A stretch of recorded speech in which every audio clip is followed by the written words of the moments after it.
الكريم أما بعد أعوذ بالله من الشيطان الرجيم بسم الله الرحمن الرحيم قال الذي عنده علم من الكتاب أنا آتيك به قبل أن يرتد إليك طرفك فلما رآه مستقرا عنده قال هذا من فضل ربي صدق الله مولانا العظيم وقال النبي صلى الله عليه وسلم إنما بعثت معلما وصدق رسوله النبي الكريم الأمين ونحن على ذلك لمن الشاہدین والشاکرین والحمد للہ رب العالمین. سارے حضرات مل کر کے درود شریف پڑھ لو.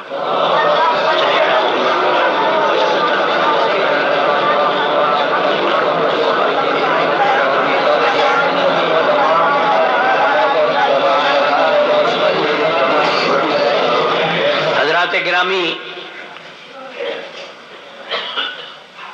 واز تقریر تو انشاءاللہ مفصل حضرت مولانا عبد الکریم ندیم سے فرمائیں گے. میں تو اپنے بھائی کے اصرار پر جنہوں نے حکم فرمایا میں حاضر ہو گیا. مریض ہوں، عرصہ 4 سال سے فالج کا، سفر کے ویسے قابل نہیں ہوں، لیکن انہوں نے حکم فرمایا تو میں ٹال نہیں سکتا تھا. حاضر ہو گیا ہوں تو حاضری لگوانے کے لیے چند باتیں عرض کروں گا.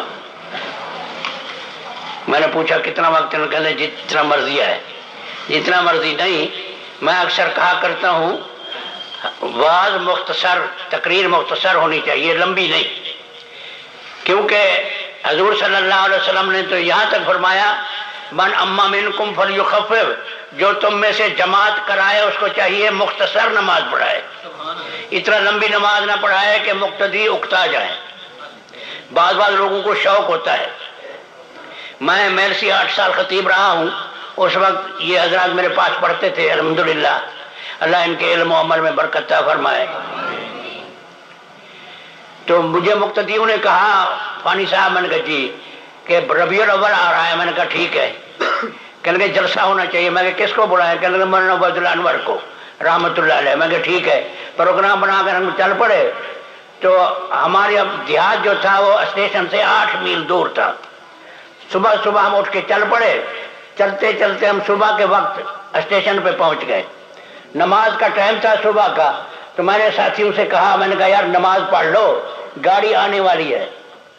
کہنے لگے ادھر تم سٹیج پہ بیٹھ کے کہتے ہو ایک نماز جماعت کے ساتھ پڑھو تو 27 نمازوں کا ثواب ملتا ہے، اب کہتے ہو اکیلے پڑھو. میں نے سوچا میں ضد کرتا ہوں تو یہ مجھے صبح فارغ کر دیں گے. میں نے کہا چلو. اکثر لوگ ہوتے ہیں جاہل بیچارے مولوی، مسائل کا علم نہیں ہوتا. خیر میں چپ کر گیا، بیٹھ کے وضو کر کے. امام صاحب آ گئے اسٹیشن کے، مسجد کے جو مولوی صاحب تھے امام صاحب، وہ تشریف لائے. تکبیر ہو گئی. انہوں نے پہلی رکعت میں سورۃ نون شروع کر دی. سورۃ نون کے 2 کرارے رکوع ہیں، کرارے. اس نے 1 رکوع پڑھا تو گاڑی آ گئی اسٹیشن پہ. 3 منٹ گاڑی روکی، اس نے ہارن بجایا. اب میرے نمازی میرے ساتھ جو تھے انہوں نے دیکھا بھائی گاڑی تو گئی لاہور کی. پیچھے کہنے اس کو کاشن دینے کے میں مرنے جلدی کر، گاڑی تو جا رہی ہے. اب ان کے اشارے تو میں سمجھتا تھا، وہ تو نہیں سمجھتا تھا بیچارہ. گاڑی چلی گئی. وہ اٹھا، اس نے دوسری رکعت میں دوسرا رکوع پڑھ دیا. اب جب سلام پھیرا نا اس نے، ایک نمازی میں نے کہا ہون، میں کہ ہون پنجے جماعت نال پڑھ کے چلا گیا. ہون پنجے نمازاں، ایک نمازاں روز مل جان کے تو روز مل جاندی، کوئی بات نہیں. یہ نہ صحیح تو ایک اور آ جائے گی. اس دن مجھے سمجھ آیا میرے پیغمبر نے سچ فرمایا، جو تم میں سے جماعت کرائے اس کو چاہیے ہلکی نماز پڑھائے.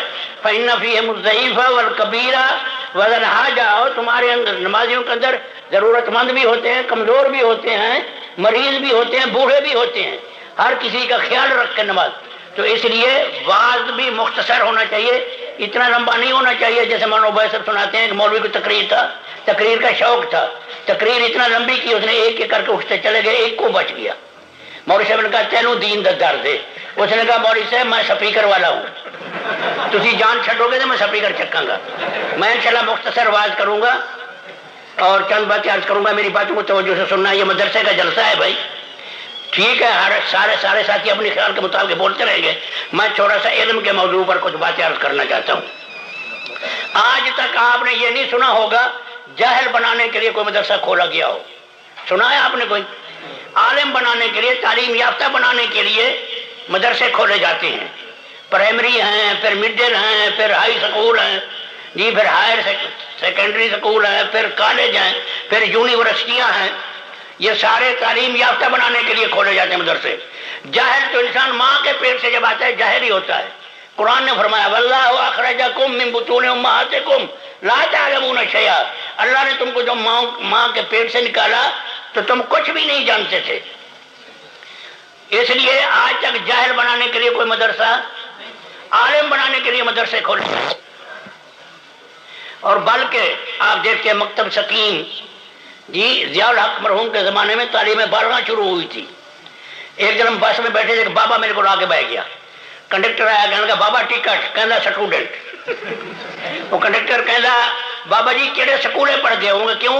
وہ کہ میں اپنے پیو نو پانا، میں نے اپنے ابے کو وہاں داخل کرانا ہے۔ وہ سارے سٹوڈنٹ بن گئے تھے۔ اللہ معاف کرے، ساری مسلمان قوم ناجائز فائدہ اٹھاتی ہے نا۔ اب علم جو ہے، علم اللہ کی بہت بڑی دولت ہے، علم اللہ کی، علم سے انسان کا دل دماغ روشن ہوتا ہے۔ میں کہا کرتا ہوں علماء کی صحبت میں بیٹھا کرو، اس سے ایمان بھی بچتا ہے، اس سے زندگی بھی، انسان کی جان بھی بچتی ہے۔ کیسے؟ ایک مچھیرا تھا، مچھیرا ماہی گیر مچھلی مارا کرتا تھا۔ ایک دن کنڈی میں ایک بڑی حسین مچھلی پھنس گئی۔ وہ سوچنے لگا بازار میں بیچوں گا 100 روپے کلو بکے گی، کیوں نہ ہو میں بادشاہ کو پیش کروں۔ بادشاہ کے پاس لے گیا، بادشاہ کو مچھلی پسند آ گئی۔ اس نے کہا بات سن، اس طرح کی اور پکڑ کے لا ورنہ تجھے سولی لٹکا دوں گا۔ اس نے کہا لے بھائی، یہ تو کافی پیسے آ گئے۔ بڑا پریشان ہوا تو ایک اس کے ذہن میں ایک بات ہے۔ ایک دن مولوی بیٹھے علم بحث کر رہے تھے بھی ہجرہ کس کو کہتے ہیں، ہجرہ کس کو کہتے ہیں؟ تو بات یہاں ختم ہوئی بھی ہجرہ اس کو کہتے ہیں جس کی نسل نہ ہو، جس کی نسل نہ چلے۔ وہ ماہی گیر سن رہا تھا، مچھلی مارنے والا، اس کے ذہن میں آگے فوراً آ گیا، کہنا بادشاہ سلامت، السلام علیکم وعلیکم السلام۔ انہوں نے کہا جی اس کے ساتھ کیا اور مچھلی آئے نہیں؟ انہوں نے کہا کیوں؟ اس نے کہا جی یہ ہجڑے نسل دی ہے۔ وہ بادشاہ ہنس گیا، کہنا کہ مولوی کی صحبت نے بیٹھا۔ دیکھ لو علم نے جان بچا لی، علم سے ایمان بھی بچتا ہے انسان کا۔ وقت نہیں ہے ورنہ میں بات آپ کو تفصیل سے سنا تھا۔ امام ابو حنیفہ رحمۃ اللہ علیہ ایک دن بیٹھے تھے، ایک آدمی آیا، کہنا السلام علیکم وعلیکم السلام۔ انہوں نے کہا جی حضرت ایک آدمی وہاں بیٹھا کفر کی باتیں کر رہا ہے۔ فرمایا کیا کہتا ہے؟ جی وہ کہتا ہے میں گوشت کھاتا ہوں لیکن ذبح نہیں کرتا۔ فرمایا اچھا اور؟ کہتا ہے نماز پڑھتا ہوں رکوع سجود نہیں کرتا۔ فرمایا اور؟ کہنے لگا وہ کہتا ہے میں رحمت سے بھاگتا ہوں۔ حضرت نے فرمایا اور کیا کہتا ہے؟ انہوں نے کہا جی وہ کہتا ہے فتنے کو محبوب رکھتا ہوں۔ فرمایا وہ تو پکا مومن ہے، میرے جیسا کوئی جاہل ہوتا وہ کہتا ہے بے ایمان ہو گئی، نہیں رن کو طلاق ہو گئی۔ جاہل مولوی سے مسئلے نہ پوچھا کرو، یہ تو سارا سب کو سے فارغ کر دیتے ہیں۔ ایک عورت نے خواب دیکھا، ایک عورت نے، میں رات میں دریا کا سارا پانی پی گئی ہوں۔ ایک مولوی صاحب جاہل کے پاس چلی گئی، پینڈو مولوی کر کہ رات میں خواب دیکھا ہے میں دریا کا سارا پانی پیوں گا۔ او نامراد تیرا پیٹ نہیں پھٹیا؟ وہ تیسرے دن مر گئی۔ ہائے ہائے ہائے۔ امام صاحب رحمۃ اللہ علیہ کے پاس کسی نے کہا، اس نے یوں کہا، حضرت نے فرمایا کاش اس منحوس کو یہ کہنا چاہیے تھا بھی تیرے پیٹ سے ایک عالم پیدا ہوگا جس کے علم سے ساری دنیا فائدہ اٹھائے گی۔ سبحان اللہ۔ علماء سے مسئلے پوچھے کرو، جاہلوں سے مسئلے نہ پوچھو۔ کہ بندہ مینوں کہندا فانی صاحب میں جی کہندا میں ایک گلاس میں دودھ پیتا ہے تو میری سوانی ہوئی۔ میں کہ پھر نکاح تک گیا، کہندا ہن کی بنے گا؟ میں کہ 2000 کٹ میں پڑھ دینا۔ مگر اس طرح کی قوم ہمیں جو ملتی ہے، میں وہ جاہل کو یہ پتہ نہیں تھا بھائی ایک برتن سے دودھ پینے سے نکاح نہیں ٹوٹتا۔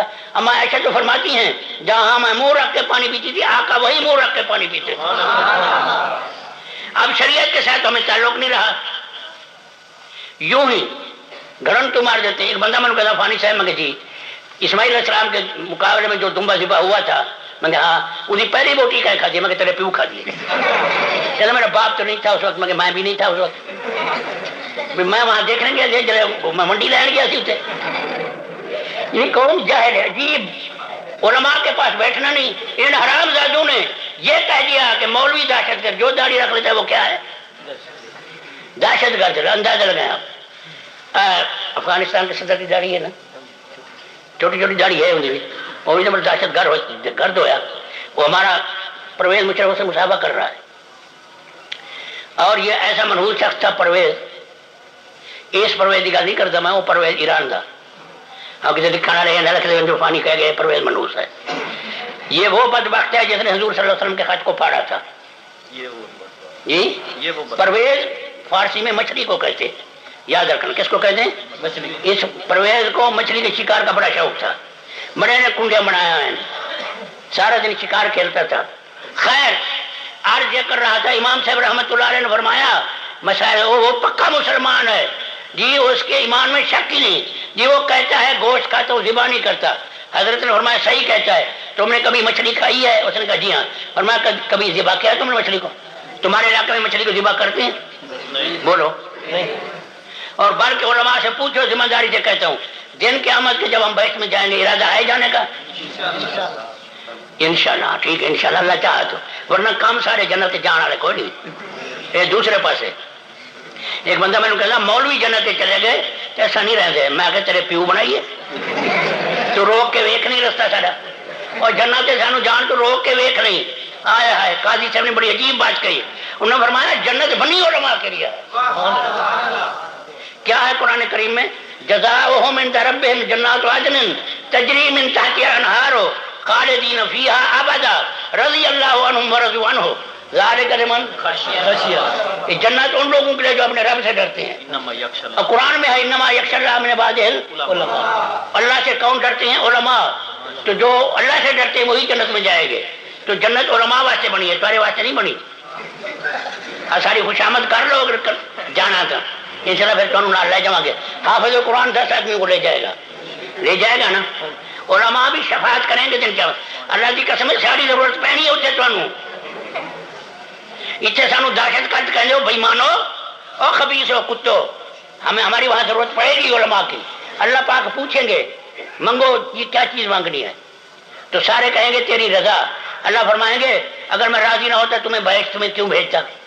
پھر جان گے جی مولانا دین محمد صاحب کی منگیے، فانی صاحب تسی دسو کی منگیے. اسی پھر اتنے انشاءاللہ نخرے کرنے، اصا اتنے بائیکاٹ کرنا تھوڑا. سانو کہہ رہا تسی دہشت گرد. دس دیواں کی منگنا؟ یہ تو آپ کو پتہ ہے نہیں، کوئی پتہ نہیں. اتنے نکاح ہی ہونے، نکاح بھی ہوں گے اتنے بھی علماء، وہاں بھی علماء کی ضرورت پڑے گی. حضور صلی اللہ علیہ وسلم نے فرمایا، ابن کثیر اٹھا کر دیکھو کہ دن قیامت کے بہشت میں عیسیٰ علیہ السلام کی والدہ میرے نکاح میں ہوگی، فرعون کی گھر والی آسیہ میرے نکاح میں ہوگی. اما عائشہ صدیقہ اور حضرت فاطمہ طہرہ کا مناظرہ ہوا. حضرت فاطمہ نے کہا اما ان کا جی ان کا دن قیامت کے میں جنتی عورتوں کی سردار ہوں گی. بیٹی بیٹی ہوتی ہے، ماں ہوتی ہے. سمجھ آ گئی؟ عائشہ کہنے لگی فاطمہ یاد رکھ دن قیامت کے جب بہشت میں تو جائے گی تو علی کا پاک ہاتھ پکڑ کے جائے گی، میں محمد کا ہاتھ پکڑ کے جاؤں گا. تو وہاں علی کے نکاح میں ہوگی، میں محمد کے نکاح میں ہوں گی. خیر عرض یہ کر رہا تھا، حضرت نے فرمایا بہشت میں جائیں گے انشاءاللہ سارے. اللہ سب کو لے جا، آمین کہو. تو وہاں سب سے پہلے جو ہمیں اللہ دعوت کھلائے گا کی ہونا؟ حلوہ، مچھلی کا جگر. مولوی تو کہنا حلوہ، مولوی تو یہی کہے گا حلوہ. کچھ ہو جائے سارا حلوہ بند نہیں ہونا انشاءاللہ. ہمارا حلوہ بند، میں بیمار ہوں 4 سال، تو ڈاکٹر روکے تم شوگر سے مریض حلوہ نہ کھا دے کر. میں نہیں چھڈیا بلکہ دگنا کر دیتا ہے. الحمدللہ. مولانا دین پوری رحمۃ اللہ کہتے تھے مرچیں کھانے سے ڈاکٹر روکتے، رب نے تو نہیں روکا. جب وہ روکے گا رک جائیں گے. تم سوجی مہنگی کر دو جی، چینی مہنگی کر دو، 100 روپے کر دو، سارا حلوہ بند. تمہارے وڈیرے جو ہیں وہ ہمارے بغیر بہشت میں جا ہی نہیں سکتے. وہ ایک جانگلی کا باپ مر گیا، جانگلی کا، تمہاری بات نہیں کرتا، رون لگا. ابا بڑا نیک سی، ایک نال آ کے وہی نال مل گیا، کہنے ابا تیرا بڑا نیک ہے، بہشت بڑا موجہ مانتا اسی. وہ کہنے لگا بابا بڑا تیز ہے، وہ کسی اگا ٹپ گیا ہونا، وہ بہشت نہیں کھڑوندا. تسا بڑے تیز ہو، تسا کھڑونا اتنے سارے جتنے اسی جانا تسے تو نہیں جانا، کیونکہ یہ تو دہشت گرد سارے، یہ دہشت گرد سارے بہشت چنا. رونق تو دوسرے پاسے ہونی، کنجر سارے اتنے ہونے جی. اتنے نیکے کا کی کام ہے جاننا میں. حضرت نے فرمایا مچھلی کو تم نے کبھی ذبح، یہ بھی تو گوشت ہے نا، سب گوشتوں کا سردار مچھلی ہے. اس لیے اللہ پاک دن قیامت کے بہشت میں سب سے پہلے بہشتیوں کو مچھلی کا جگر کھلائیں گے. سمجھ آ گئی؟ آپ کو یاد ہوگا سپاہی صحابہ نے وزارت لی تھی مچھلی کی. اس موقع میں نے اسی پر بڑی زبردست تقریر کی تھی اپنے جمعے میں. وہ میری کیس آج موضوع مچھلی کے موضوع پر ہے وہ. اس نے کہا چلو یہ تو ٹھیک ہے لیکن نماز پڑھتا ہے رکوع سجود ٹھیک ہے، جنازہ پڑھتے ہو؟ جنازے میں رکوع سجود ہوتا ہے؟ ہمارے ایک استاد صاحب تھے، اللہ ان کو غریق رحمت کر، فوت ہو کے سکول کے ماسٹر تھے. ہمارا ممتحن آ گیا، اس نے مجھے کہا اللہ بخش میں جی اگر تو جنازہ پڑھ رہا اور سجدے والی جگہ کانٹا پڑا ہو تو کیا کرے گا؟ میں نے کہا جی اس میں سجدہ نہیں ہوتا. استاد بیٹھے ہیں کہ روزہ پٹا سجدہ نہیں ہوگا؟ میں کہ نہیں، وہاں کے جڑے استاد اتنا قابل ہے تیرے تو زیادہ قابل ہے، کیونکہ ہم تو دینی گھرانے میں پیدا ہوئے تھے، ہمیں تو سارے مسائل کا علم تھا. اس نے کہا یہ بھی ٹھیک ہے رکوع سجود. انہوں نے کہا جی یہ رحمت سے بھاگتا ہے. انہوں نے کہا وہ بھی ٹھیک ہے، بارش رحمت ہے کہ نہیں بولو؟ جب اللہ کی رحمت ہے نا، جب بارش آتی ہے تم باہر بیٹھے رہتے ہو. مولوی تقریر کر رہا تھا تو کہنے لگا بارش رحمت ہوتی ہے، بارش آ گئی. مولوی صاحب دوڑ کے اندر چلے گئے. کسی بندے نے کہا جی رحمت تو دوڑنا ہے، کہنا اس لیے دوڑتا ہوں کہ رحمت پاؤں کے نیچے نہ آ جائے. مولوی تعویلیں خوب کرتے ہیں اللہ تعالیٰ. وہ ایک ساتھی مجھے لطیفہ سنانے لگے کہ ایک کسی کی چیز گم ہو گئی تو تلاش کر رہا تھا. کسی نے کہا کیا گم ہو؟ کوئی چیز گم ہو گئی. انہوں نے کہا پھر ان کا تلاش کر رہا. انہوں نے کہا دعا کر مولوی کہتے نہ چڑھے. ان کیوں؟ انہوں نے کہا کسی اور کے چڑھ گئی یہاں نہیں تو وہاں تو مل جائے گی، مولوی کہتے چڑھ گئی تو وہاں بھی نہیں ملے گی. اللہ تعالیٰ علماء کی صحبت میں بیٹھنے کی توفیق عطا فرمائے. آمین کہو. اللہ کی قسم علماء کے ساتھ بیٹھنے میں بڑا فائدہ ہے. دین دنیا. امام ابو حنیفہ رحمۃ اللہ علیہ کے پاس ایک شخص آیا. امام صاحب انہوں نے کہا جی، انہوں نے کہا رات بیوی کے ساتھ لڑائی ہو گئی. فرمایا پھر؟ کہنے لگا جی میں غصے میں کہہ بیٹھا اگر تو صبح کی اذان سے پہلے پہلے نہ بولی تو تجھے. اللہ کی قسم علماء تمہارے خیر خواہ ہیں، دشمن نہیں. علماء کو برا مت کہو، علماء کو برا کہنے والے جہنم میں جائیں گے انشاءاللہ، چاہے وہ صدر ہو، چاہے وہ وزیر ہو، چاہے کوئی ہو. خیر امام صاحب نے فرمایا پھر؟ کہنے کے غصے میں کہہ بیٹھا کہ اگر تو صبح کی اذان سے پہلے پہلے نہ بولی تو تجھے طلاق. اب صبح ہونے والی ہے وہ بولتی نہیں. امام صاحب نے فرمایا اس کو لالچ دے، ان کا لالچ بھی دیا لیکن وہ نہیں مانتی. ڈرایا دھمکایا وہ نہیں مانتی. فرمایا پھر؟ کہنے کا مہربانی کرو. انہوں نے کہا جاؤ ناظم صاحب کے پاس، تمہارے علاقے کا جو ناظم ہے اس کو یہ مسئلہ حل کرے. کہنے کے اس سے بھی نہیں حل ہوتا، یہ آپ کو حل کرنا پڑے گا. امام صاحب نے فرمایا پھر اس طرح کر، آج جا اپنے محلے کے مولوی کو کہہ دے صبح کی اذان 5 بجے آتی ہے 4:30 بجے کہہ دے. اس نے کہا جی وہ تو نہیں مانے گا. ان کا کیوں نہیں مانے گا؟ حلوے کی پلیٹ پکا کے لے جا. یہ علماء سو جو ہوتے ہیں ان کے منہ پہ حلوہ سیمنٹ کا کام دیتا ہے. اور صحیح بات ہے، میں غلط نہیں کہہ رہا. علماء حق کہنے والے حق کہہ دیتے ہیں لیکن رکتے. وہ جیلوں سے ہچکڑیوں سے نہیں ڈرتے، کٹ جاتے ہیں، مر جاتے. اعظم تارے کٹ گیا، حق نواز شہید ہو گیا، ضیاء الرحمان فاروقی شہید ہو گیا، سارے شہید ہو گئے لیکن حق کہنے سے باز. اللہ علماء حق کو زندہ رکھے. آمین کو. ان کا ساتھ دو. چنانچہ وہ کہنے لگا اچھا. صبح گیا، مولوی صاحب کا دروازہ کھٹکھٹایا، مولوی صاحب باہر آ گئے. انہوں نے کہا جی کیسے آنا ہوا؟ صبح الیکشن ہے. انہوں نے جی الیکشن نہیں، میرا گھر کھانا خراب ہو رہا ہے. انہوں نے کیا؟ انہوں نے کہا میں بیوی کو یوں کہہ بیٹھا ہوں وہ بولتی نہیں، اور صبح کی اذان کی انتظار میں اذان آیا اور وہ طلاق ہو مجھے. جلدی کر تو مہربانی کر آج آدھا گھنٹہ اذان پہلے دے دیں. اس نے کہا لوگ کیا کہیں گے؟ انہوں نے کہا لوگ کیا کہیں گے؟ کچھ نہیں کہتے. انہوں نے کہا اچھا. مولوی صاحب نے تیاری کی، سپیکر کھولا، اس نے کہا اللہ اکبر. عورت انتظار میں بیٹھی تھی، اذان ہے اور میری جان چھوٹے. علم کی برکت دیکھو، جلدی اٹھی کہنے وہ اذان آ گئی، اذان آ گئی، اذان آ گئی. وہ کہنے لگا ابھی نہیں آئی. مولوی صاحب کا دماغ خراب ہوگا، ابھی آدھا گھنٹہ رہتا ہے. اب اذان سے پہلے پہلے بول پڑی، ٹائم سے پہلے پہلے طلاق نہ ہوئی. علم کی برکت ہے. کس کی برکت ہے؟ علم کی برکت. اللہ کی قسم علم دماغ کو روشن کرتا ہے. آیا امام صاحب کے پاس ایک آدمی آیا کہ امام صاحب نے کہا جی، ان کا رات مجھے نہانا پڑ گیا اور میں نے قسم اٹھائی ہے نہاؤں گا نہیں، نماز نہیں پڑھوں گا. اگر میں نہا لیا تو میری بیوی کو طلاق. اور ادھر نماز بھی ضائع ہوتی ہے، ادھر بیوی بھی جاتی ہے اگر نہاتا نہیں ہے. تو اب کیا کروں؟ امام صاحب کا عقل دیکھو کتنا تھا. امام صاحب اس کو دریا کے کنارے پہ لے گئے. کنارے پہ چلتے چلتے فرمانے لگے اب وہ صورت بیان کر. کیا قسم اٹھائی؟ ان نے قسم اٹھائی ہے کہ نہیں نہاؤں گا، اگر میں نے نہا لیا تو بیوی کو پکڑ کے دھکا دیا، نہر میں جا پڑا. 2-4 ہوتے آئے، پکڑ کے کھینچ لیا. فرمایا اب جاؤ نماز بھی پڑھ لو، بیوی کو طلاق نہ ہو. کیونکہ تو نے کہا تھا میں نے غسل کیا، اب تو نے غسل نہیں کیا، میں نے تجھے نہ رہا. تیری قسم ختم ہو گئی. یہ کس کی برکت ہے؟ تم کہتے ہو مولوی دہشت گرد ہیں، اور مولوی تو تمہارا گھر کو آباد کرتے ہیں۔ یہ بندہ میں نمایا فانی صاحب، میں کہ جی میں بیوی کو طلاق دے آیا غصے، میں کہ ہوتی بھی غصے میں، طلاق ہوتی بھی اس نے کہا جی غصے میں دے آیا ہوں۔ میں کہ ہو گئی، کہنا ایک دفعہ واپس کر لو۔ میں کہ اللہ کی قسم میرے کو نہیں بیٹھی، بکواس نہ کر تو اٹھ کے چلا جا۔ کہنا ایک دفعہ واپس کر دو۔ میں نے کہا نکاح پڑھنے کا جرم ہو گیا ہمیں۔ یوں ہی علماء کا وجود رحمت ہے، علماء کا وجود رحمت ہے ایمان سے۔ علماء کو برا مت کہو، یہ تمہیں ہر کام، نمازیں یہ پڑھاتے ہیں، جنازے یہ پڑھاتے ہیں، باپ کو بہشت میں، باپ کی جان نہ نکل رہی ہو تو کس کو بلاتے ہیں؟ وہ ایک آدمی دوڑتا ہوا ہے میرے پاس، فانی صاحب جی بابے دی جان نہیں نکلتی، جلدی چل دو۔ میں نے کہا میں اسرائیل ہوں، نہیں سورۃ یاسین پڑھو۔ وہ ایک مولوی صاحب تھا جاہل، اس نے مصلح پڑھا تو سورۃ یاسین نہ پڑھی اس نے، تو کسی کو یاد تھی، ہر کسی کو یاد ہوتی ہے۔ ایک مقتدی کہنے لگا مولوی صاحب حافظین کا جی، انہوں نے کہا تم نے سورۃ یاسین نہیں پڑھی۔ انہوں نے کہا تسی مردے آوے یا زندہ؟ انہوں نے کہا اسی زندہ سے۔ انہوں نے کہا یاسین تو مردوں میں پڑھی جاتی، تم تو سارے زندہ تھے۔ باہر کے علم جو ہے نا، علم یہ بڑی برکت والی چیز ہے۔ عالم بنانے کے لیے مدرسے کھول جاتے، جاہل بنانے کے لیے مدرسے حاصل کرنے کے لیے کوئی حد نہیں۔ حضور نے فرمایا اطلب العلم من المہد الی اللحد، پگھورے سے لے کر قبر تک علم حاصل کرو، یعنی ہر حال میں طالب علم رہو۔